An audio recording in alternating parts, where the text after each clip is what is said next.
എല്ലാവർക്കും നമ്മുടെ മലയാളം ക്ലാസ്സിലേക്ക് സ്വാഗതം. ഇന്ന് നമ്മളിവിടെ ചർച്ച ചെയ്യാൻ വേണ്ടി പോകുന്നത് ഗുരു നിത്യചൈതന്യയുടെ മരണമെന്ന വാതിലിനപ്പുറം എന്ന് പറയുന്ന പുസ്തകത്തിലുള്ള രണ്ട് ടാക്സിക്കാർ എന്ന പാഠമാണ്. അതിൻ്റെ ആദ്യ ഭാഗം നമ്മൾ കഴിഞ്ഞ ക്ലാസ്സിൽ ചർച്ച ചെയ്യേണ്ടായി. അതിൻ്റെ രണ്ടാം ഭാഗമാണ് നമ്മൾ ഇവിടെ കാണുന്നത്. അപ്പോൾ ഇതിൻ്റെ അകത്ത് ചൈതന്യതി പറയുന്നത് രണ്ട് ടാക്സിക്കാർ അദ്ദേഹം പരിചയപ്പെട്ടതാണ് നമ്മൾ കാണുന്നത്. അപ്പോൾ കഴിഞ്ഞ ക്ലാസ്സിൽ ആദ്യത്തെ ടാക്സിക്കാരനെ കുറിച്ച് നമ്മൾ പറഞ്ഞു. അദ്ദേഹം ബോംബെയിൽ വെച്ചിട്ട് കർത്താർ സിംഗ് എന്ന് പറയുന്ന ഒരു സർദാർജി ഡ്രൈവറെ പരിചയപ്പെടുന്നു, ഒരു ടാക്സി ഡ്രൈവറെ പരിചയപ്പെടുന്നു. അദ്ദേഹത്തിൻ്റെ നിശ്ചയദാർഢ്യം ഒക്കെ നമ്മൾ കണ്ടു. അങ്ങ് കറാച്ചിയിൽ നിന്ന് എല്ലാം നഷ്ടപ്പെട്ട്, ഇന്ത്യ വിഭജനവുമായി ബന്ധപ്പെട്ട് എല്ലാം നഷ്ടപ്പെട്ട് ബോംബെയിലേക്ക് അമ്മയെയും കൂട്ടി വരികയാണ് നമ്മുടെ കർത്താർ സിംഗ്. അച്ഛനും സഹോദരനും ഒക്കെ നഷ്ടപ്പെട്ടിട്ടുണ്ട്.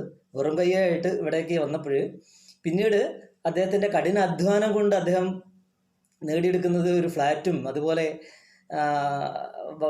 ടാക്സി വാഹനങ്ങളും ഒക്കെ തന്നെ സ്വന്തമാക്കുന്ന നിശ്ചയദാർഢ്യമുള്ള കഠിനാധ്വാനിയായിട്ടുള്ള ഒരു ടാക്സി ഡ്രൈവർ കാണുകയാണ്. അദ്ദേഹം അങ്ങ് ലാഹോറിൽ MA ഫിലോസഫിക്ക് പഠിച്ചുകൊണ്ടിരിക്കുന്ന സമയത്തായിരുന്നു ഇന്ത്യ വിഭജനം എന്നൊക്കെ പറഞ്ഞിട്ടുണ്ട് അല്ലേ. ഇവർ ടാക്സിയിൽ പോകുന്ന സമയത്താണ് എന്ത് ചെയ്യുന്നത്, ജർമ്മൻ തത്വചിന്തകനായിട്ടുള്ള ഇമ്മാനുവൽ കാന്റിൻ്റെ ഒരു നമ്മുടെ ഗുരു നിത്യചൈതന്യതി പറയുന്നതും അത് ഓർത്തെടുത്ത് പറയുമ്പോൾ അത് കൃത്യമായി പറയാൻ പറ്റാതെ ആകുന്ന സമയത്ത് നമ്മുടെ ടാക്സി ഡ്രൈവർ അത് വളരെ കറക്റ്റായിട്ട് ഒരു തെറ്റും കൂടാതെ പറയുകയാണ്. അങ്ങനെയാണ് ഇവർ സുഹൃത്തുക്കളായി മാറുന്നത്. അങ്ങനെയുള്ള കർത്താർ സിംഗിനെ നമ്മൾ കണ്ടു. പിന്നെ സ്വന്തം അമ്മയ്ക്ക് വേണ്ടി തൻ്റെ ജീവിതം തന്നെ മാറ്റി വെച്ച നമ്മുടെ ബോംബെയിലേക്ക് എത്തിയപ്പോൾ ഒരു തൊഴിലായിട്ട് അദ്ദേഹത്തിന് ഉണ്ടായിരുന്നത് എന്താണ്, ടാക്സി ഓടിക്കുന്ന ജോലിയാണ് കിട്ടിയത്. അപ്പോൾ ഒരു വരുമാന മാർഗം കിട്ടിയ ആ ടാക്സി ജോലി തന്നെ മതി, അതുകൊണ്ട് ഞാൻ മറ്റൊരു ജോലിക്ക് പോയില്ല എന്ന് അദ്ദേഹം പറയുന്നത് കണ്ടു അല്ലേ. വിവാഹം പോലും മാറ്റി വെച്ചതിനെ കുറിച്ച് അദ്ദേഹം പറഞ്ഞു. അപ്പോൾ അങ്ങനെയുള്ള കാര്യങ്ങളൊക്കെ നമ്മൾ കണ്ടു. ഇനി നമ്മളിവിടെ ചർച്ച ചെയ്യാൻ വേണ്ടി പോകുന്നത് അദ്ദേഹം കൊൽക്കത്തയിലേക്ക്, നമ്മൾ കഴിഞ്ഞ ക്ലാസ്സിൽ പറഞ്ഞു വെച്ചു അല്ലേ, കൊൽക്കത്തയിലേക്ക് എന്ത് ചെയ്യാണ്, ഒരു ജോലിയുടെ ആവശ്യ സംബന്ധിയായിട്ട് അദ്ദേഹം ഡൽഹിയിൽ നിന്ന് എങ്ങോട്ട് വരികയാണ്, കൽക്കത്തയിലേക്ക് വരികയാണ്. അങ്ങനെ വന്ന് തിരിച്ചു പോകുമ്പോൾ നടക്കുന്നൊരു സംഭവമാണ് നമ്മളിവിടെ കാണുന്നത്. അപ്പോൾ ഇവിടെ പറയുന്ന ആ പാഠഭാഗം പറയുന്നതിന് മുൻപ് തന്നെ പറയട്ടെ, നമ്മുടെ ജീവിതത്തിലേക്കൊക്കെ നമ്മൾ ഒട്ടും പ്രതീക്ഷിക്കാതെ ചിലപ്പോൾ നമ്മുടെ ഈ ദുർഘട സന്ധിയിലൊക്കെ അല്ലെങ്കിൽ നമ്മുടെ ജീവിതത്തിൽ ഏറ്റവും പ്രയാസപ്പെടുന്ന സന്ദർഭങ്ങളിലൊക്കെ ചിലപ്പോൾ നമുക്കൊരു സഹായ ഹസ്തവുമായി വരിക എന്ന് പറഞ്ഞു കഴിഞ്ഞാൽ ചിലപ്പോൾ നമ്മുടെ കുടുംബക്കാരോ അയൽക്കാരോ ഒന്നും ആയിക്കോളുന്നില്ല അല്ലേ. നമുക്ക് ഒട്ടും പരിചയമില്ലാത്ത, നമ്മൾ കാണുകയോ കേൾക്കുകയോ ചെയ്യാത്ത ആളുകളായിരിക്കും ചിലപ്പോൾ എന്ത് ചെയ്യുക, നമ്മുടെ സഹായത്തിന് കടന്നു വരിക. അത് പലപ്പോഴും പല ആളുകൾക്കും അനുഭവം ഉണ്ടാവും അല്ലേ. അത് പല തരത്തിലായിരിക്കും ചിലപ്പോൾ നമുക്ക് അവരിൽ നിന്ന് ഈ സഹായങ്ങളൊക്കെ നമുക്ക് കിട്ടുകയും ചെയ്യാം. അപ്പം അത്തരത്തിലുള്ളൊരു അനുഭവമാണ് എന്ത് ചെയ്യുന്നത്, ഗുരു നിത്യചൈതന്യതി ഇവിടെ ചർച്ച ചെയ്യുന്നത്. നമ്മുടെ രണ്ടാമത്തെ ടാക്സിക്കാരനെ കുറിച്ച് അത്തരത്തിലുള്ള ഒരു കാര്യമാണ് പറയുന്നത്. നമുക്ക് എന്ത് ചെയ്യാം, നമുക്ക് ആ പാഠഭാഗത്ത് വരാം. ഞാൻ ആദ്യം ആ പാരഗ്രാഫ് ഒന്ന് വായിക്കുക, എന്നിട്ട് നമുക്ക് ചർച്ച ചെയ്ത് മുന്നോട്ട് പോവാം. ഓക്കെ, ഇവിടെ പറയാണ്, 1965 കൽക്കത്തയിൽ 10 ദിവസത്തോളം നീണ്ടുനിന്ന ഒരു ക്യാമ്പിൽ സംബന്ധിക്കാനായി ഞാൻ പോയിരുന്നു. അക്കാലത്ത് ഞാൻ ഡൽഹിയിലെ സൈക്കിക് റിസർച്ച് ഇൻസ്റ്റിറ്റ്യൂട്ടിൻ്റെ ഡയറക്ടറായിരുന്നു. ക്യാമ്പിന് പോകുമ്പോൾ ഞാനൊരു പെട്ടി നിറയെ വളരെ വിലപ്പെട്ട പുസ്തകങ്ങളും മറ്റും കൊണ്ടുപോയിരുന്നു. ദീർഘയാത്ര ആയതുകൊണ്ട് കിടക്കയും മറ്റും എടുത്തിരുന്നു. കൽക്കത്തയിൽ നിന്ന് തീവണ്ടി കയറുമ്പോൾ സുഹൃത്തുക്കൾ ടിക്കറ്റും 100 രൂപയുടെ 10 നോട്ടുകൾ അടക്കം ചെയ്തിരുന്ന കവറും എന്നെ ഏൽപ്പിച്ചിരുന്നു. അപ്പോൾ ഈ കഥ നടക്കുന്നത് എങ്ങനെയാണ്, അല്ലെങ്കിൽ ഈ സംഭവം നടക്കുന്നത് എവിടെയാണെന്ന് പറയുന്നത്, അദ്ദേഹം കൽക്കത്തയിലേക്ക് എന്ത് ചെയ്യുകയാണ്, ഒരു ക്യാമ്പിൽ സംബന്ധിക്കാനായി പോയിട്ടുണ്ടായിരുന്നു. അങ്ങനെ അദ്ദേഹം അത് കഴിഞ്ഞ് തിരിച്ച് അങ്ങോട്ട് പോവുകയാണ്, ഡൽഹിയിലേക്ക് പോവുകയാണ്. അപ്പോൾ അദ്ദേഹത്തിന് ജോലി എവിടെയാണ്, ഡൽഹിയിലാണ്. എന്താണ് ജോലി, ഡൽഹിയിൽ സൈക്കിക് റിസർച്ച് ഇൻസ്റ്റിറ്റ്യൂട്ടിൻ്റെ ഡയറക്ടറായിട്ടാണ് ആ സമയത്ത് നമ്മുടെ ഗുരു നിത്യചൈതന്യതി ജോലി ചെയ്യുന്നത്. അപ്പോൾ ആ ക്യാമ്പിലേക്ക് പങ്കെടുക്കാൻ, അപ്പോൾ തിരിച്ചു പോകുമ്പോൾ അദ്ദേഹം എന്ത് ചെയ്തിട്ടുണ്ട്, കുറേ അദ്ദേഹത്തിൻ്റെ പുസ്തകങ്ങൾ, അതുപോലെ കുറേ ഡ്രസ്സുകൾ, അങ്ങനെയുള്ള വില പിടിച്ച പുസ്തകങ്ങളും അങ്ങനെയുള്ള മറ്റുള്ള സാധനങ്ങളും ഒക്കെ ആയിട്ടാണ് പോകുന്നത്. കൂടെ എന്ത് ചെയ്തിട്ടുണ്ട്, അവിടെ ഡൽഹിയിലേക്ക് പോകുമ്പോൾ അദ്ദേഹത്തിൻ്റെ സുഹൃത്തുക്കൾ എന്ത് ചെയ്തിട്ടുണ്ട്, 100 രൂപയുടെ 10 നോട്ടുകൾ എന്ന് പറഞ്ഞാൽ 1000 രൂപ. അപ്പോൾ 1000 രൂപ കൊടുത്തിട്ടുണ്ട്. അതൊരു കവറിൻ്റെ അകത്താക്കിയിട്ടുണ്ട്. പിന്നെ അദ്ദേഹം ഡൽഹി താമസിക്കാനാണല്ലോ പോകുന്നത്. അപ്പോൾ എന്ത് ചെയ്യാണ്, കിടക്കയൊക്കെ ആയിട്ടാണ് അദ്ദേഹം പോയിരുന്നത്. അങ്ങനെ എന്ത് ചെയ്യാണ്, ആ ഒരു സംഭവം അവിടെ എന്തൊക്കെയോ പിന്നീട് സംഭവിക്കുകയാണ് അല്ലേ. നമുക്ക് അടുത്ത വരികളിലേക്ക് നോക്കാം. വാരണാസിയിൽ എത്തുന്നതിന് മുമ്പുള്ള സ്റ്റേഷനിൽ വെച്ച് ഒരു വെയിറ്റർ ഊണ് കൊണ്ടുവന്നു. ഊണ് തരുമ്പോൾ തന്നെ അയാൾ ഊണ് വാങ്ങിയവരോട് എല്ലാം അറിവിലായി ഒരു നിവേദനം സമർപ്പിച്ചു.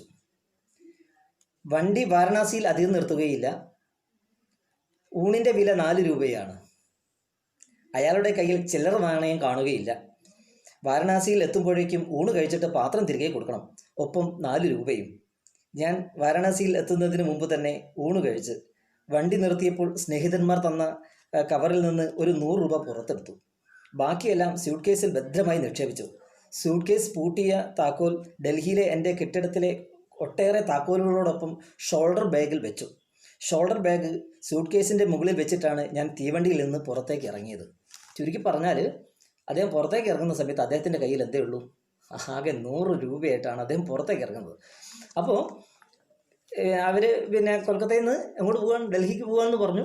അപ്പോഴാണ് എന്ത് ചെയ്യുന്നത്, വാരണാസിയിൽ എത്തുന്നതിന് മുമ്പ് തന്നെ ട്രെയിനിലൊക്കെ കയറിയ ആളുകൾക്കൊക്കെ അറിയാം അല്ലേ, ഭക്ഷണമൊക്കെ എന്ത് ചെയ്യും, നമുക്ക് ട്രെയിനിൽ നിന്ന് നമ്മൾ മുൻകൂർ ബുക്ക് ചെയ്യുകയാണെങ്കിൽ നമുക്ക് ഭക്ഷണമൊക്കെ ഓരോ സ്റ്റോപ്പിൽ എത്തുന്ന സമയത്ത്, അതിൻ്റെ സമയമാകുന്ന സമയത്ത് എന്ത് ചെയ്യും, നമുക്ക് ഭക്ഷണമൊക്കെ അവർ പിന്നെ പോർട്ടർമാർ എത്തിച്ചേരും. അപ്പോൾ ആ ഒരു സംഭവമാണ് ഇവിടെ പറയുന്നത്. അങ്ങനെ വെയിറ്റർ എന്ത് ചെയ്യുന്നു, ഭക്ഷണം ഊണ് കൊണ്ടുവന്നു. അപ്പോൾ അയാൾ ആദ്യം പറഞ്ഞു, വാരണാസിയിൽ കൂടുതൽ സമയമൊന്നും വണ്ടി നിർത്തുകയില്ല, അപ്പോൾ അവിടേക്ക് ഇറങ്ങിയിട്ട് കറങ്ങി തിരിച്ചു കഴിഞ്ഞാൽ എന്ത് ചെയ്യും, വണ്ടീൻ്റെ പാടിന് പോകും എന്ന് പറഞ്ഞു.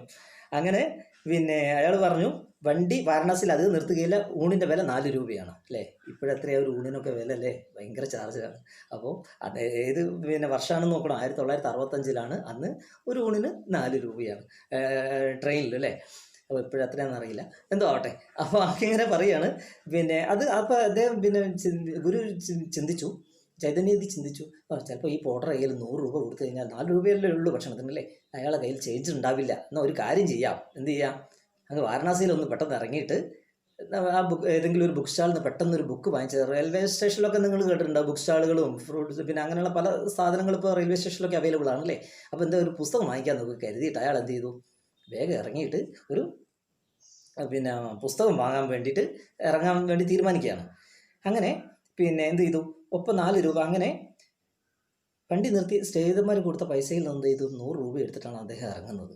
അങ്ങനെ വേഗം അല്ലേ, ബാക്കിയുള്ള താക്കോലുകളും കാര്യങ്ങളും ഒക്കെ തന്നെ എന്ത് ചെയ്തു, അദ്ദേഹം ഷോൾഡർ ബാഗിൽ വെച്ചിട്ട് അദ്ദേഹം ഈ നേരത്തെ പറഞ്ഞതുപോലെ വെറും കൈയായിട്ട് ഈ 100 രൂപയായിട്ട് അയാൾ അദ്ദേഹം പുറത്തേക്ക് ഇറങ്ങി അല്ലേ. എന്തായിട്ട് സംഭവിച്ചിട്ടുണ്ടാകുക നമുക്ക് ഇപ്പോൾ തന്നെ ഇത് കേട്ടപ്പോൾ തന്നെ നമുക്ക് അറിയാം അല്ലേ എന്താണ് സംഭവിച്ചിട്ടുണ്ടാകുക എന്ന്. റെയിൽവേ ബുക്ക് സ്റ്റാളിൽ നിന്ന് ഒരു പുസ്തകം വാങ്ങി ബാക്കി കിട്ടുന്ന തുകയിൽ നിന്ന് 4 രൂപ വെയിറ്റർ കൊടുക്കാമെന്നായിരുന്നു പദ്ധതി. ധൃതിയിൽ ഒരു പുസ്തകം വലിച്ചെടുത്ത് 21 രൂപ വില കൊടുത്തു. 100 രൂപ മാറ്റി കിട്ടിയതിൽ സന്തോഷിച്ചു. എന്നാൽ എൻ്റെ വണ്ടി എവിടെ? അതാ പോകുന്നു. അതിൻ്റെ വാലറ്റം മാത്രം കണ്ടു. പെട്ടെന്ന് തോന്നിയത് ലോകം തവിട് പൊടി ആയിപ്പോയി എന്നാണ്. എൻ്റെ സകലതും നഷ്ടപ്പെട്ടിരിക്കുന്നു. ഷർട്ട് പോലും തീവണ്ടിയിലാണ് അല്ലേ. അതാ നമ്മൾ നേരത്തെ സൂചിപ്പിച്ചത്. അപ്പോൾ അദ്ദേഹം വെറും കൈയായിട്ട് എന്ന് പറഞ്ഞാൽ ആകെയുള്ള ഒരു 100 രൂപ പിന്നെ 100 രൂപയാണ് പുറത്തെടുത്ത്. ബാക്കിയുള്ള എല്ലാ പണവും ബാക്കിയുള്ള എല്ലാ സാധനവും പുസ്തകങ്ങളും വസ്ത്രങ്ങളും മുഴുവൻ എവിടെയാണുള്ളത്, ട്രെയിനിലാണുള്ളത്. അയാൾ എന്ത് ചെയ്തു, വേഗം പുറത്തിറങ്ങിയിട്ടാണ് ഒരു പുസ്തകം വാങ്ങി ഇല്ലേ. അതിൻ്റെ വിലയായിട്ട് 21 രൂപയും കൊടുത്ത് വേഗം എന്ത് ചെയ്യുക, ട്രെയിനിലേക്ക് കയറാമെന്ന് കരുതിയിട്ടാണ് പിന്നെ ഇറങ്ങിയത്. പക്ഷെ നോക്കുമ്പോൾ ട്രെയിനില്ല. നിങ്ങൾ ആലോചിച്ച് നോക്കും, നമുക്കാണ് ഇങ്ങനെ ഒരു സംഭവം വന്നാലുള്ള അവസ്ഥ അല്ലേ. നമ്മളെന്തോ ഒരു അത്യാവശ്യത്തിനൊന്ന് പുറത്തിറങ്ങുന്നു, പോകുമ്പോൾ ട്രെയിൻ അങ്ങ് പോയി കഴിഞ്ഞാൽ എന്താ ചെയ്യുക അല്ലേ. നമ്മളെ പിന്നെ ഗുരുദത്ത് ചൈതന്യ ചെയ്തി എന്താണ് ചെയ്തത് അതിനെയായിരിക്കും ചിലപ്പോൾ നമ്മൾ ചെയ്യുക. എന്താണ് അദ്ദേഹം ചെയ്തത് നോക്കാം. ഞാൻ സ്റ്റേഷൻ മാസ്റ്ററുടെ അടുത്തേക്ക് കുതിച്ചു പാഞ്ഞു അല്ലേ. വേഗം അദ്ദേഹത്തിന് അയാളോട് വിക്കി പറഞ്ഞു അല്ലേ, അയാളോട് കാര്യം പറഞ്ഞു. എന്താ പറഞ്ഞത്? സാർ, ഞാനൊരു ഫസ്റ്റ് ക്ലാസ് പാസഞ്ചറാണ്, കൂടാതെ ഡൽഹിയിലേക്കുള്ള വണ്ടിയിൽ വന്നതാണ്. വണ്ടി ചൂളം വിളിക്കാതെ ഒരു അറിയിപ്പും കൂടാതെ പോയിരിക്കുന്നു. അതിനെ തിരികെ വിളിക്കണം അല്ലേ. എന്താ പറഞ്ഞിരിക്കുന്നത്? ഞാനൊരു ഫസ്റ്റ് ക്ലാസ് പിന്നെ യാത്രക്കാരനാണ്. അപ്പോൾ ഞാൻ ഡൽഹിയിലേക്ക് പോവുമായിരുന്നു, ഡൽഹിയിലേക്കുള്ള വണ്ടിയിലായിരുന്നു വന്നിരുന്നത്. അപ്പോഴെന്ത് സംഭവിച്ചിരിക്കുകയാണ്, വണ്ടി യാതൊരു മുന്നറിയിപ്പും കൂടാതെ വണ്ടിയുടെ വഴിക്ക് പോയിന്ന്. നേരത്തെ ആര് പറഞ്ഞിട്ടുണ്ട്? ആ പോർട്ടർ പറഞ്ഞിട്ടുണ്ട്. എന്ത്, വണ്ടി വാരണാസിയിൽ കൂടുതൽ സമയമൊന്നും നിർത്തില്ല, പെട്ടെന്ന് ഭക്ഷണം കഴിച്ച് അതിൻ്റെ പൈസ എന്താ വെച്ചാൽ കൊടുക്കണം എന്നൊക്കെ പറഞ്ഞിട്ടുണ്ട്, പാത്രമൊക്കെ തിരിച്ചു കൊടുക്കണം എന്ന് പറഞ്ഞിട്ടുണ്ട്. ഇദ്ദേഹം അത് ഓർമ്മയിലുണ്ടോ അല്ലേ എന്തോ അറിയില്ല.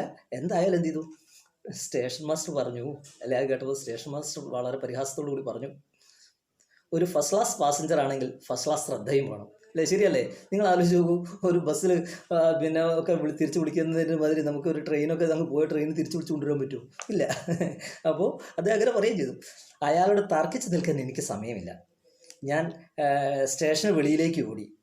ഗേറ്റിൽ നിന്ന് എക്സാമിനർ വിളിച്ചു പോകുന്നു, ടിക്കറ്റ് അല്ലേ? അപ്പോൾ എന്താ, നമുക്കറിയാലോ, നമ്മൾ റെയിൽവേ സ്റ്റേഷൻ പുറത്തേക്ക് കിടക്കണമെങ്കിൽ നമ്മൾ പിന്നെ ടിക്കറ്റ് കാണിച്ചു കൊടുക്കണം, അല്ലേ? എന്നാലേ അവർ പുറത്തേക്കൊക്കെ നമ്മൾ വിടും. ഇയാൾ അല്ലേ, മൂപ്പർ അതൊന്നും നോക്കിയില്ല. കാരണം എങ്ങനെയെങ്കിലും ആ പിന്നെ ഇവിടുന്ന് മിസ്സായി പോയ ട്രെയിൻ പിടിച്ചെടുക്കണം, അല്ലേ? എങ്ങനെയെങ്കിലും അതിൻ്റെ പുറകെ പോകണം, അത് വിചാരിച്ചിട്ടാണ്. എനിക്ക് സമയം കളയാനില്ല, ആ തീവണ്ടിയെ പിടിക്കണം. ഞാൻ ആദ്യം കണ്ട ടാക്സിക്കാരൻ്റെ അടുത്തേക്ക് ഓടി. അയാളോട് പറഞ്ഞു, ഭയ്യ, വണ്ടി മാക്സിമം സ്പീഡിൽ ഓടിക്കുക, നമുക്ക് അടുത്ത സ്റ്റേഷനിൽ അതിനെ പിടിക്കാം. ഒന്നും എതിര് പറയാതെ ഡ്രൈവർ അതിവേഗത്തിൽ കാറോടിച്ചുകൊണ്ട് അത്യന്തം വിനയത്തോടെ പറഞ്ഞു, മഹാത്മജി, നമുക്ക് ഒരിക്കലും ആ വണ്ടിയെ പിടിക്കാൻ ഒക്കുകയില്ല. അത് ഗ്രാൻഡ് ട്രങ്ക് എക്സ്പ്രസ് ആണ്. മണിക്കൂറിൽ 80 മൈൽ വേഗത്തിൽ ഓടുന്ന വണ്ടി. എൻ്റെ കാറിന് 50 മൈൽ കൂടുതൽ വേഗത്തിൽ ഓടാൻ കഴിയുകയില്ല. അടുത്ത സ്റ്റേഷൻ 70 മൈൽ അപ്പുറമാണ്. ഒരു മാത്തമാറ്റിക്സ് ആണല്ലേ അത്. ഡ്രൈവറുടെ വാക്കുകൾ കേട്ടപ്പോൾ നിസ്സഹായതയുടെ ആഴത്തിലേക്ക് വഴുതി വീഴുന്നത് പോലെ എനിക്ക് തോന്നി. അപ്പോൾ ഡ്രൈവർ പറഞ്ഞു, മഹാത്മാവേ, അല്ലേ? കാരണം നമ്മുടെ ഗുരു നിത്യചൈതന്യത്തിലെ ഫോട്ടോസ് നിങ്ങൾ കണ്ടിട്ടുണ്ടാവും, അല്ലേ? അദ്ദേഹത്തിൻ്റെ ആ രൂപവും ഭാവവും ഒക്കെ തന്നെ ആർക്കും ഒരു ബഹുമാനം തോന്നുന്ന ഒരു വ്യക്തിത്വത്തിന് ഉടമയാണ്. അപ്പോൾ പിന്നെ നമ്മുടെ ആ ഡ്രൈവർ പയ്യനാണ്. അവൻ പറഞ്ഞു, മഹാത്മാവേ, അല്ലേ, എന്താണ്, നമ്മൾ എത്ര വേഗത്തിൽ ഓടിയിട്ടും കാര്യമില്ല, ആ ട്രെയിൻ നമുക്ക് കിട്ടില്ല. കാരണം ആ ട്രെയിൻ എന്ന് പറഞ്ഞാൽ നല്ല സൂപ്പർ ഫാസ്റ്റാണ്, അല്ലേ? നല്ല വേഗതയിൽ പോകുന്ന ട്രെയിനാണ്. എൻ്റെ കാറിനാണെങ്കിൽ മാക്സിമം ഒരു മണിക്കൂറിൽ 50 മൈൽ വേഗതയിലേ ഓടാൻ പറ്റൂ എന്ന് അയാൾ എന്ത് ചെയ്യും, വളരെ വിനയത്തോടു കൂടി ഇദ്ദേഹത്തോട് കാര്യം പറഞ്ഞു. ഡ്രൈവറുടെ വാക്കുകൾ കേട്ടപ്പോൾ നിസ്സഹായതയുടെ ആഴത്തിലേക്ക് വഴുതി വീഴുന്നത് പോലെ തോന്നി. എന്ത് ചെയ്യും, അല്ലേ? അങ്ങനെയായിരുന്നു അദ്ദേഹം കരുതിയിരുന്നത്, ഇതിൽ ഫോളോ ചെയ്യാമെന്നായിരുന്നു കരുതിയിരുന്നത്. എന്തായാലും എന്ത് ചെയ്യാം, എന്തായാലും അടുത്ത സ്റ്റേഷൻ വരെ കാർ പോകട്ടെ എന്നായി. പാവം ഡ്രൈവർ ദയനീയമായി പറഞ്ഞു, അങ്ങൊരു മഹാത്മാവ്, ഞാനൊരു പാവപ്പെട്ട ഭക്തൻ, ഞാൻ ഒരിക്കലും അനുസരണക്കേട് കാണിക്കുകയില്ല, അല്ലേ? വളരെ വിനയത്തോടു കൂടി, അല്ലേ? വളരെ ഭയഭക്തി ബഹുമാനത്തോടു കൂടി സംസാരിക്കുന്നൊരു മനുഷ്യൻ, അല്ലേ? ഏതോ കള്ളനെ പിടിക്കാൻ പോകുന്ന പോലീസുകാരനെ പോലെ അടുത്ത സ്റ്റേഷനിലാക്കി ടാക്സി ഓടുകയാണ്. 2 മണിക്കൂർ കഴിഞ്ഞ് ഞങ്ങൾ നിർദ്ദിഷ്ട സ്റ്റേഷനിലെത്തില്ലേ. അപ്പോൾ 2 മണിക്കൂർ കഴിഞ്ഞു, അല്ലേ, അവിടെ എത്താൻ തന്നെ. അപ്പോഴത്തേക്ക് ട്രെയിൻ എന്ത് ചെയ്തു, അവിടുന്ന് പോയിട്ടുണ്ടാവണം. കാരണം മണിക്കൂറിൽ എത്ര മൈൽ വേഗതയിലാണ് പോകുന്നത്, അല്ലേ? 80 മൈൽ വേഗത, അതെ, 80 മൈൽ വേഗതയിൽ പോകുന്ന ട്രെയിൻ. പിന്നെ അതാണ് സ്റ്റേഷനാണെങ്കിൽ ഒരു പിന്നെ 70 മൈൽ അപ്പുറത്താണ്. അപ്പോൾ അത്രയും പെട്ടെന്ന് എന്ത് ചെയ്തു, ട്രെയിൻ അതും കടന്ന് പോയിട്ടുണ്ടാവണം. എന്തായാലും 2 മണിക്കൂർ കൊണ്ട് എന്ത് ചെയ്തു, അവരവിടെ എത്തി. ആത്മരോദനത്തിൻ്റെ വിതുമ്പലുകൾ ആവുന്നത്രയും അതിശയോക്തി കലർത്തി ആ സ്റ്റേഷനിലെ മാസ്റ്ററോട് ഞാൻ എൻ്റെ സങ്കടം ഉണർത്തിച്ചു. ആത്മരോദനം എന്ന് പറയുന്നത് കരച്ചിൽ, അല്ലേ? അങ്ങനെ ആ കരച്ചിൽ ഇങ്ങനെ മുട്ടി വരികയാണ്, അല്ലേ? ആ വിതുമ്പലുകളൊക്കെ ആവത്തിനത്രയും അതിശയോക്തി കലർത്തി, അല്ലേ? തൻ്റെ എല്ലാ നിസ്സഹായതയും വളരെ വലുതാക്കിയിട്ട് തന്നെ എന്ത് ചെയ്തു, അദ്ദേഹത്തോട് പറയുകയാണ്, ആ സ്റ്റേഷൻ മാസ്റ്ററോട് എൻ്റെ സങ്കടം ഉണർത്തിച്ചു. അദ്ദേഹം എന്തോ മനസ്സിൽ കണക്ക് കൂട്ടിയിട്ട് അതിനപ്പുറത്തുള്ള സ്റ്റേഷൻ മാസ്റ്ററോട് വേഗം ടെലിഫോണിൽ ബന്ധം സ്ഥാപിച്ചു, അല്ലേ? എന്താ ചെയ്തു, അയാൾ വേഗം തന്നെ ആ സ്റ്റേഷൻ മാസ്റ്ററോട് ടെലിഫോണിൽ കാര്യം പറഞ്ഞു. ആ സമയത്ത് കൽക്കത്തയിൽ നിന്ന് വന്ന, ശ്രദ്ധിക്കണേ, ഇവിടെ കുറച്ച് കൺഫ്യൂഷൻ ഉണ്ടെങ്കിൽ ഒന്ന് ശ്രദ്ധിച്ചാൽ മതി. ആ സമയത്ത് കൽക്കത്തയിൽ നിന്ന് വന്ന എക്സ്പ്രസ് വാരണാസിയിൽ നിന്നുള്ള 3-4 സ്റ്റേഷൻ പ്ലാറ്റ്ഫോമിൽ എത്തിയിരിക്കുന്നു. ആ സമയത്ത് കൽക്കത്തയിൽ നിന്ന് വന്ന എക്സ്പ്രസ് വാരണാസിയിൽ നിന്നുള്ള 3ാമത്തെ സ്റ്റേഷൻ പ്ലാറ്റ്ഫോമിൽ എത്തിയിരുന്നു. എൻ്റെ കമ്പാർട്ട്മെൻറ്റിൻ്റെയും സ്യൂട്ട് കേസിൻ്റെയും കിടക്കയുടെയും ഷോൾഡർ ബാഗിൻ്റെയും വിവരങ്ങൾ സ്റ്റേഷൻ മാസ്റ്ററോട് ഞാൻ പറഞ്ഞു. അതെല്ലാം സ്റ്റേഷൻ മാസ്റ്റർ അടുത്ത സ്റ്റേഷനിലെ മേധാവിയെ അറിയിച്ചു. അവിടെ നിന്ന് എനിക്കൊരു നിർദ്ദേശം കിട്ടി. ഞാൻ ആ സ്റ്റേഷനിൽ തന്നെ കാത്തിരിക്കുക. എൻ്റെ സാധനങ്ങൾ കൽക്കത്തയിലേക്ക് പോകുന്ന ഒരു വണ്ടിയിൽ ഉടൻ തന്നെ കയറ്റി അയക്കുന്നുണ്ട്. 2 മണിക്കൂറോളം കാത്തിരുന്നാൽ അത് അവിടെ എത്തും, അല്ലേ? അപ്പോൾ എന്ത് ചെയ്തു, ഈ സ്റ്റേഷനിലുള്ള സ്റ്റേഷൻ മാസ്റ്റർ അത്യാവശ്യം ഒരു പിന്നെ നല്ലൊരു വ്യക്തിത്വത്തിൻ്റെ ഉടമയാണ്. അദ്ദേഹം എന്ത് ചെയ്തു, അദ്ദേഹം വേഗം തന്നെ കാരണം ട്രെയിൻ പോയല്ലോ, അല്ലേ? അതിനപ്പുറത്തുള്ള സ്റ്റേഷനിലേക്ക് എന്ത് ചെയ്തു, വിളിച്ച് പറഞ്ഞു, ഇങ്ങനെ ഒരാൾ സാധനങ്ങളൊക്കെ മിസ്സായിട്ടുണ്ട് എന്നുള്ള നിലയിൽ വിളിച്ച് പറഞ്ഞു. അപ്പോൾ അവിടെ നിന്ന് ഒരു അറിയിപ്പ് കിട്ടി, എന്താണ്, ഇദ്ദേഹത്തോട് ഇവിടെ തന്നെ നിൽക്കാൻ വേണ്ടി പറയുക, ആ വഴി ഇങ്ങോട്ട് വരുന്ന ഒരു ട്രെയിൻ ഉണ്ട്, അല്ലേ? കൊൽക്കത്തയിലേക്ക് പോകുന്നൊരു ട്രെയിൻ ഉണ്ട്, ആ ട്രെയിനിൽ എന്ത് ചെയ്യുക, അദ്ദേഹത്തിൻ്റെ സാധനങ്ങൾ കൊടുത്തയക്കാം എന്ന് പറഞ്ഞു. അപ്പോൾ പിന്നെ കൊൽക്കത്തയിലേക്ക് വരുന്ന ട്രെയിനും നേരത്തെ അദ്ദേഹത്തിന് പോയ ട്രെയിനും തമ്മിൽ പിന്നെ ഈ പറഞ്ഞിരുന്ന സ്റ്റേഷനിൽ എന്ത് ചെയ്യും, കണ്ടുമുട്ടും അല്ലേ, അദ്ദേഹം വിളിച്ച് പറഞ്ഞ സ്റ്റേഷനിൽ കണ്ടുമുട്ടും. അവിടെ വെച്ചിട്ട് എന്ത് ചെയ്യാം, അവിടുന്ന് സാധനങ്ങൾ ഇങ്ങോട്ട് കൊടുത്തയക്കാമെന്ന് പറഞ്ഞു. അങ്ങനെ 2 മണിക്കൂർ ഇവിടെ നിൽക്കണമെന്നേ ഉള്ളൂ. അങ്ങനെ അദ്ദേഹത്തിന് ഒരു ആശ്വാസമായി കാണണം അല്ലേ, സാധനം കിട്ടുമെന്ന് അറിഞ്ഞപ്പോൾ ഉണ്ടാകുന്നൊരു ആശ്വാസം. വാരണാസിയിൽ നിന്ന് 70 മൈൽ ടാക്സി ഓടിച്ച് എന്നെ കൊണ്ടുവന്ന ഡ്രൈവറെ എങ്ങനെ തൃപ്തനാക്കി അയക്കും? അപ്പോഴാണ് അല്ലേ, കൂടെ ആരുണ്ട്, ഡ്രൈവർ ഉണ്ട് അല്ലേ, ഒരു ടാക്സി ഡ്രൈവർ ഉണ്ട്. അദ്ദേഹം എത്രയോ അല്ലേ കിലോമീറ്ററുകൾക്ക് അപ്പുറത്തു നിന്നാണ് എൻ്റെ കൂടെ വന്നിരിക്കുകയാണ്. അദ്ദേഹത്തെ എങ്ങനെ ഒരു മനസ്സിന് സംതൃപ്തിയാക്കി പറഞ്ഞയക്കണം അല്ലേ. അപ്പോൾ ഞാൻ വിഷമിച്ച് നിൽക്കുന്നത് കണ്ട് ഡ്രൈവർ എൻ്റെ അടുത്ത് വന്ന് പറഞ്ഞു. കാരണം ഇദ്ദേഹത്തിൻ്റെ അടുത്ത് പൈസ ഒന്നും ഇല്ലല്ലോ. ഇദ്ദേഹത്തിൻ്റെ അടുത്ത് ആകെ 100 രൂപയായിരുന്നു ഉണ്ടായിരുന്നത്, കയ്യിലുണ്ടായിരുന്നത്. പുറത്തേക്ക് ഇറങ്ങുമ്പോൾ അതിൽ 21 രൂപ പുസ്തകത്തിന് കൊടുത്തു അല്ലേ, പിന്നെ എന്താണുള്ളത്, ബാക്കിയുള്ള പണമേ ഉള്ളൂ. അപ്പോൾ പിന്നെ അയാൾക്ക് എങ്ങനെ പറഞ്ഞയക്കുമെന്ന് അറിയാതെ കൺഫ്യൂഷനായി നിൽക്കുന്ന സമയത്ത് പറയും, മഹാത്മജി അങ്ങ് ഒട്ടും വിഷമിക്കരുത്, ഞാൻ അങ്ങയുടെ സേവയ്ക്കായി വന്നവനാണ്, എന്നെ സ്വന്തം കുട്ടി എന്ന് കരുതുക അല്ലേ. എന്താണ് വളരെ എത്ര വിനയുള്ള ഒരു മനുഷ്യനാണ് അല്ലേ. നോക്കൂ, അങ്ങ് ഒട്ടും വിഷമിക്കൊന്നും ചെയ്താൽ ഞാൻ അങ്ങയുടെ ഒരു കുട്ടിയാണ് എന്ന് കരുതിയാൽ മതി അല്ലേ. മറ്റേ വണ്ടി വന്നിട്ട് സാധനങ്ങളെല്ലാം ഏറ്റുവാങ്ങി ഡൽഹിയിലേക്കുള്ള വണ്ടിയിൽ കയറ്റി അയച്ചിട്ടേ ഞാൻ പോവുകയുള്ളൂ അല്ലേ. അതാണ് അയാൾ പറഞ്ഞത് അല്ലേ. എന്തേയോ ഞാൻ നിങ്ങളെ അടുത്ത ട്രെയിൻ വന്ന് അതിൻ്റെ അകത്ത് നിങ്ങളെ കയറ്റി അയച്ചതിന് ശേഷമേ ഞാൻ എന്ത് ചെയ്യുള്ളൂ, ഞാൻ അങ്ങ് വീട്ടിലേക്ക് എൻ്റെ തിരിച്ച സ്ഥലത്തേക്ക് ഞാൻ പോവുകയുള്ളൂ എന്ന് പറഞ്ഞു. ജീവിതത്തിൽ ആപത്ത് ആർക്കും ഉണ്ടാവും അല്ലേ, ശരിയല്ലേ. അപ്പോൾ അയാൾ പറയുക, ടാക്സി ഡ്രൈവർ പറയാണ്, ഇത് നമ്മളും പഠിക്കേണ്ട ഒരു പാഠമാണ് കേട്ടോ. ജീവിതത്തിൽ ആപത്ത് ആർക്കും ഉണ്ടാവും. ആപത്തിൽ അന്യോന്യം സഹായിക്കാനാണ് ദൈവം മനുഷ്യന് വിവേകം കൊടുത്തിരിക്കുന്നത് അല്ലേ. എനിക്ക് തോന്നുന്നു ഈ പാഠത്തിലെ ഏറ്റവും വലിയൊരു പോയിന്റ് തന്നെയാണിത് അല്ലേ. നമ്മൾ മനസ്സിലാക്കേണ്ടിയിട്ടില്ല, മനുഷ്യന് പരസ്പരം സ്നേഹിക്കാനുള്ള ഒരു വിവേകം ദൈവം കൊടുത്തിട്ടുണ്ട്. അത് ഉപയോഗിക്കുക എന്നുള്ളതാണ്. മനസ്സിലായില്ലേ. നമ്മൾ പറഞ്ഞിട്ടുണ്ട്, ഉള്ളൂരിൻ്റെ പ്രേമസംഗീതം എന്ന് പറയുന്നൊരു കവിതയിൽ അതെങ്ങനെ പറയും, തുടക്കം തന്നെ പറയുന്നുണ്ട്, ഒരൊറ്റ മതമുണ്ടുലകിന്നുയരാം പ്രേമമതം നല്ലോ പരക്കെ നമ്മെ പാലമൃതൂട്ടും പാർവണ ശശിബിംബം എന്ന് പറഞ്ഞിട്ടുണ്ട്. എന്താ, ഒരൊറ്റ മതമേ ഉള്ളൂ. ഏത് മതമാണ്? സ്നേഹമെന്ന് പറയുന്ന മതം അല്ലേ. അതാണ് ഈ ലോകത്തിന് പാലും അമൃതവും കൂട്ടുന്ന പാർവണ ശശി പൂർണ്ണ ചന്ദ്രനാണെന്ന് പറയുന്നത്. അപ്പോൾ ഈ ലോകത്തിൻ്റെ നിലനിൽപ്പ് എന്ന് പറയുന്നത് തന്നെയാണ് പരസ്പര സ്നേഹമാണ്, എല്ലാവരും തമ്മിലുള്ള പരസ്പര സ്നേഹമാണ്. പക്ഷേ അത് മനസ്സിലാക്കുന്നില്ല പലരും അല്ലേ. എങ്ങനെയുണ്ട് മറ്റവനൊന്ന് തകർക്കാൻ അല്ലേ, മറ്റുള്ളവരെ എങ്ങനെയെങ്കിലും ഒന്ന് ഇല്ലാതാക്കണം ശ്രദ്ധിക്കുന്ന അല്ലെങ്കിൽ അതിനു വേണ്ടി ശ്രമിക്കുന്ന എത്രയോ ആളുകളെ നമ്മുടെ ചുറ്റുപാടും കാണാം. പക്ഷേ അതിൽ ഇത്തരത്തിലുള്ള നല്ല മനസ്സിന് ഉടമകളായിട്ടുള്ള ചില ആളുകളുണ്ട് അല്ലേ. ഈ ടാക്സി ഡ്രൈവർ പറഞ്ഞു നോക്കൂ അല്ലേ, ഞാൻ അത്ര വലിയ കാര്യമൊന്നും ചെയ്തിട്ടില്ലല്ലോ. എന്താണ് പറയുന്നത് അയാൾ നോക്കിയേ അല്ലേ. ജീവിതത്തിൽ ആപത്ത് ആർക്കും വരും, അതാണ് അത് നമ്മൾ പഠിക്കണം അല്ലേ.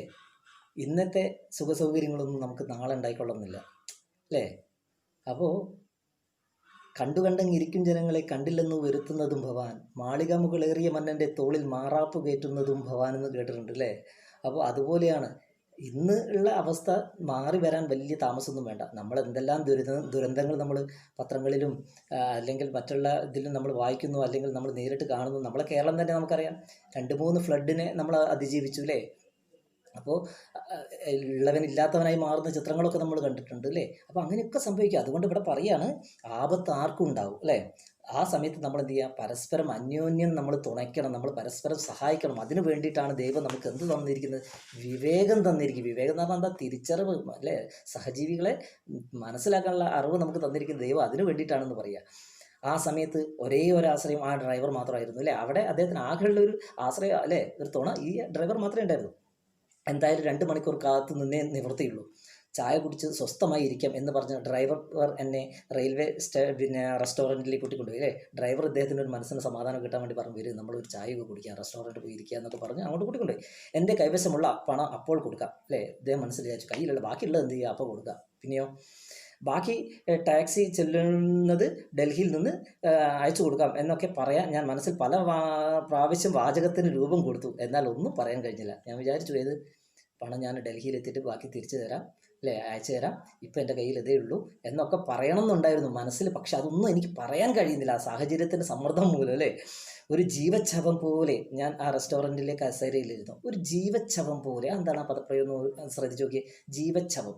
നമ്മൾ പറയാറുണ്ട്, ചത്തതിനൊക്കുമേ ജീവിച്ചിരിക്കലും എന്ന് പറഞ്ഞാൽ ജീവനുണ്ടോ എന്ന് വെച്ചാൽ ജീവനുണ്ട്, ജീവനില്ലേന്ന് വെച്ചാൽ എന്നിട്ട് ജീവനില്ലതാണ്. അങ്ങനെ ഒരു അവസ്ഥ ഉണ്ട് അല്ലേ. അത് എവിടെ എന്താ വെച്ചാൽ അദ്ദേഹത്തിൻ്റെ എല്ലാ സർവ്വവും നഷ്ടമായി പോയിരിക്കും. ഇനി ആ സാധനം തിരിച്ച് കിട്ടിയാലേ സമാധാനം ഉണ്ടാവും. അതാണ് ജീവച്ഛവ പോലെ ഇങ്ങനെ ഒരു യാന്ത്രികമായിട്ട് ഇങ്ങനെ പോവാണ്. അവസാനം വണ്ടി വന്നു. ഒരാളിൻ്റെ സാധനങ്ങളെല്ലാം വണ്ടിയുടെ പുറത്തേക്ക് ഭദ്രമായി എടുത്തു വയ്ക്കുന്നു. എന്തൊരു അത്ഭുതം! എനിക്ക് ഊണ് തന്ന വെയിറ്ററാണ് അല്ലേ. അപ്പോൾ നേരത്തെ ഒരു 4 രൂപ അല്ലേ ഇതിൻ്റെ കഥ പറഞ്ഞ വെയിറ്റർ നമ്മൾ കണ്ടു. അയാൾ തന്നെയാണ് ഇപ്പം വന്നിരിക്കുന്നത്. നിധി കാക്കുന്ന ഭൂതത്തെ പോലെ എനിക്ക് തീവണ്ടിയിൽ നഷ്ടപ്പെട്ടത് മനസ്സിലാക്കി അയാൾ എൻ്റെ കിടക്കയും സാധനങ്ങളും സൂക്ഷിച്ച് ആ കമ്പാർട്ട്മെൻറ്റിൽ ഇരിക്കുമ്പോഴാണ് ഗാർഡ് ആ കമ്പാർട്ട്മെൻറ്റ് കണ്ടുപിടിച്ച് എൻ്റെ സാധനം അടുത്ത വണ്ടിയിൽ തിരിച്ചയക്കാമെന്ന നിർദ്ദേശവുമായി ചെല്ലുന്നത് അയക്കണമെന്ന നിർദ്ദേശവുമായി ചെല്ലുന്നത്. അപ്പോൾ എന്താ അവിടെ സംഭവിച്ചിരിക്കുന്നത് നോക്കിയേ. ഈ വെയിറ്റർ നമ്മളെ ഗുരു നിത്യചൈതന്യയുടെ സാധനങ്ങൾ വണ്ടിയിൽ നിന്ന് അയാൾക്ക് നഷ്ടമായി പോയതാണ്, അദ്ദേഹം പുറത്തിറങ്ങിയ സമയത്ത് ട്രെയിൻ മിസ്സായി പോയതാണെന്ന് മനസ്സിലാക്കിയപ്പോൾ അദ്ദേഹം എന്ത് ചെയ്തിരിക്കുകയാണ്, ഈ സാധനങ്ങളുമായിട്ട് കാവലിരിക്കുകയാണ് അവിടെ. മനസ്സിലായില്ലേ? അപ്പോൾ നമ്മൾ ഈ പാഠഭാഗത്ത് കുറേ നല്ല നല്ല വ്യക്തിത്വങ്ങളെ നമ്മൾ കാണുകയാണ്. നല്ല മനസ്സിൽ അയാൾക്ക് ഇതൊക്കെ ശ്രദ്ധിക്കേണ്ട ആവശ്യമുണ്ടോ?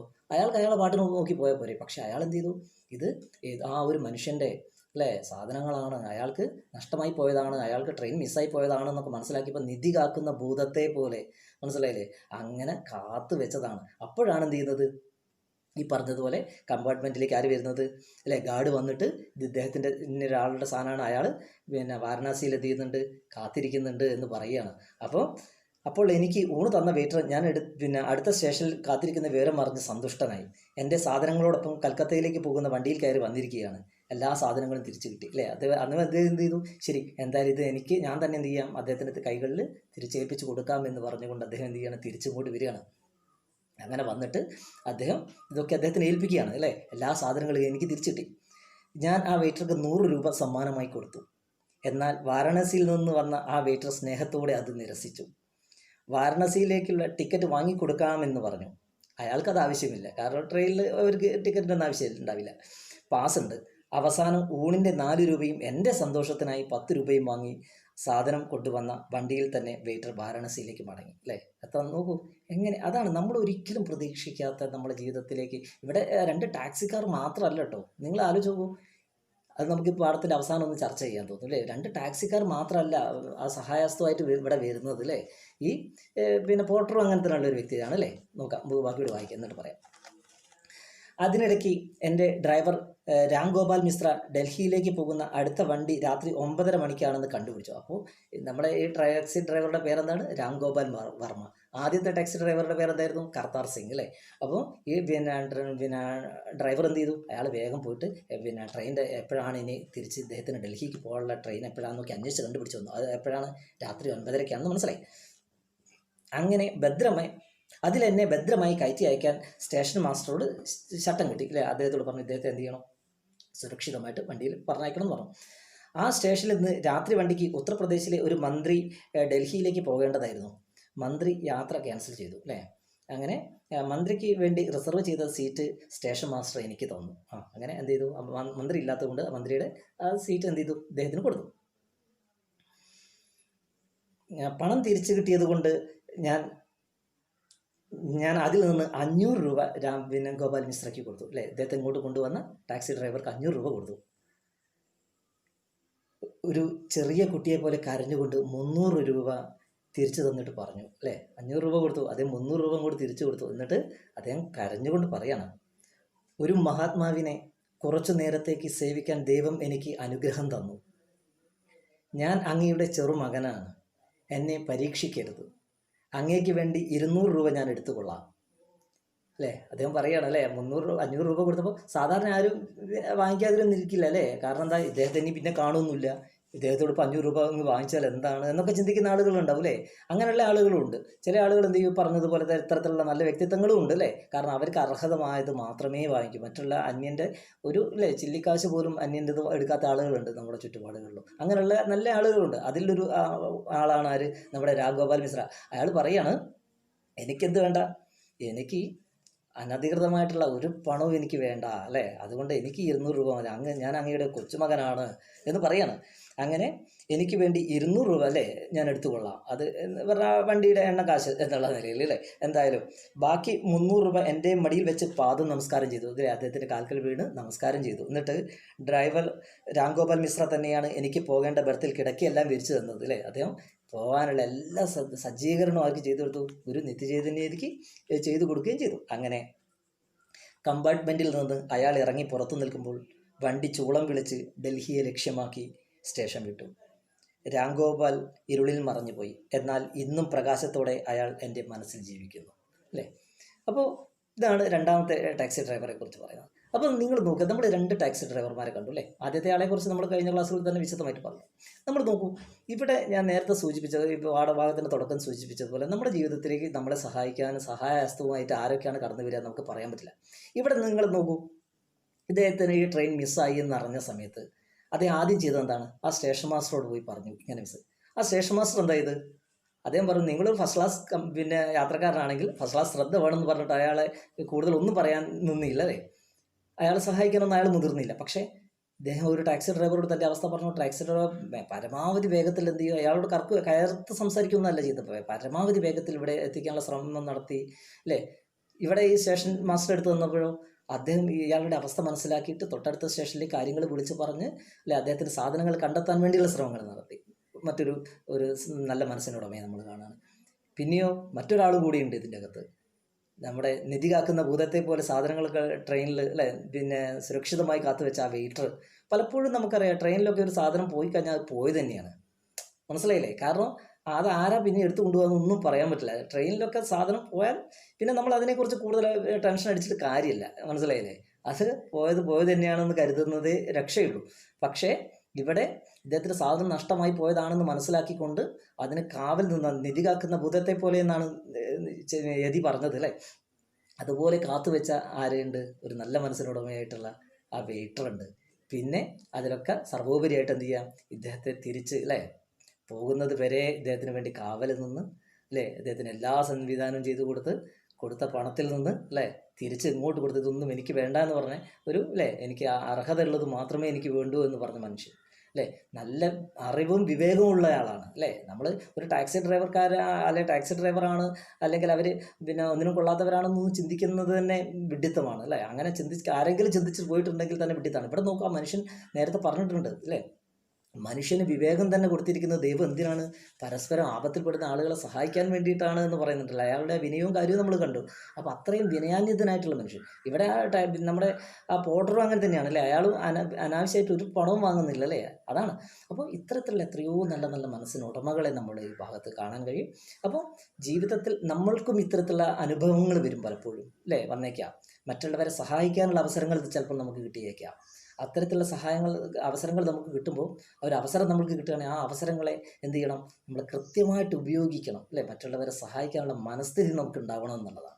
അതുപോലെ നമ്മളും ഈ പറഞ്ഞതുപോലെ ജീവിതത്തിൽ പല യാത്രകൾക്കിടയിൽ അല്ലെ ജീവിതത്തിലെ പല സന്ദർഭങ്ങളിലൊക്കെ ചിലപ്പോൾ നമുക്കും നമ്മുടെ ജീവിതത്തിൽ നിന്ന് ഇത്തരത്തിലുള്ള മറ്റുള്ളവരുടെ സഹായം വേണ്ട സാഹചര്യങ്ങൾ വന്നേക്കാം അല്ലേ, സ്വാഭാവികമാണ്. അപ്പോൾ നമ്മളെ സഹായിക്കണമെങ്കിൽ അല്ലേ നമ്മളും എന്ത് ചെയ്യുക, നമ്മളെ കൊണ്ടാവുന്നത് പോലെ മറ്റുള്ളവർക്ക് ഉപദ്രവമൊന്നും ചെയ്യാതെ മറ്റുള്ളവർക്ക് അല്ലേ കഴിയുന്ന സഹായങ്ങളൊക്കെ ചെയ്യുക എന്നാണ് നമ്മൾ മനസ്സിലാക്കേണ്ടത്.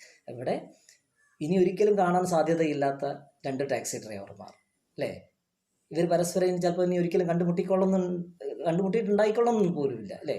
അപ്പോൾ അങ്ങനെയുള്ള ആളുകൾ അവരെന്ത് ചെയ്യുന്നു, പരസ്പരം സ്നേഹിക്കാനുള്ള ഒരു മനസ്സും സഹായ സന്നദ്ധതയും ഒക്കെ നമ്മൾ കാണുന്ന 2 കഥാപാത്രങ്ങളാണ് ഇതിൻ്റെ അകത്ത്.